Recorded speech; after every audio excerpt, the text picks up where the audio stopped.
ठरलं तर मग 12 मेच्या भागामध्ये आज आपण बघणार आहोत प्रियाचे सर्व कारस्थान बाहेर आल्याच्या नंतर सर्वजण प्रियावरती हात धुवून घेतात आणि त्याचबरोबर आता येते सायलीची बारी। सायलीला भयंकर राग आलेला असतो। सायली प्रियाला लाथाबुक्कांचा मार देत आणि तिच्या कानाखाली वाजवत अतिशय खूप खूप खूप मारते। तर नाटकी प्रिया सायलीला म्हणते, अगं बस ग, मला किती मारणार, मला मारून टाकतेस का?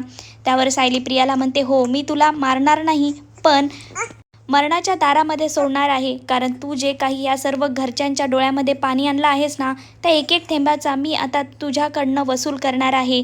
मी तुला एवढं मारणार की तुझ्या गालाची चाळणी करून टाकणार। असं म्हणत सायली प्रियाला खूप बेदम मारते। सायली प्रियाला म्हणते, आता या घराकडे डोळा वर करून पाहायचं सुद्धा नाही, या घरामध्ये राहण्याची तुझी लायकी सुद्धा नाही, तुझी लायकी आहे त्या घरच्या बाहेरच्या चिखलामध्ये। असं म्हणत सायली प्रियाच्या हाताला पकडते। सायलीला भयंकर प्रियाचा राग आलेला असतो। ती ओढत घराबाहेर नेते आणि तुझी जागा आहे ती इथे।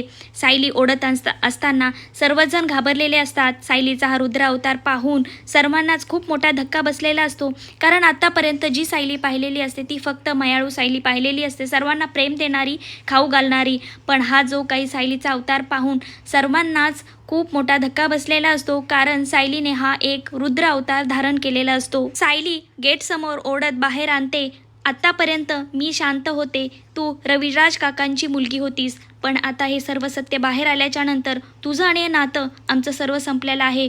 सायली पोलिसांना म्हणते, आमच्या डोळ्यासमोरून हिला घेऊन जा। त्याचबरोबर नागराज आणि महिपत पण आलेले असतात। पोलीस त्या दोघांना पण घेऊन जातात आणि सोबतच सायली प्रियाला पण पोलीस हतकडी घालून घेऊन जातात। सायलीने अशा प्रकारे प्रियाला शिक्षा दिली आहे, खूप बेदम मारला आहे। तुम्हाला आवडले का मला कमेंट करून नक्की सांगा। असं सिरियलचे सर्वात आधी अपडेट पाहण्यासाठी माझ्या चॅनलला सबस्क्राईब करा।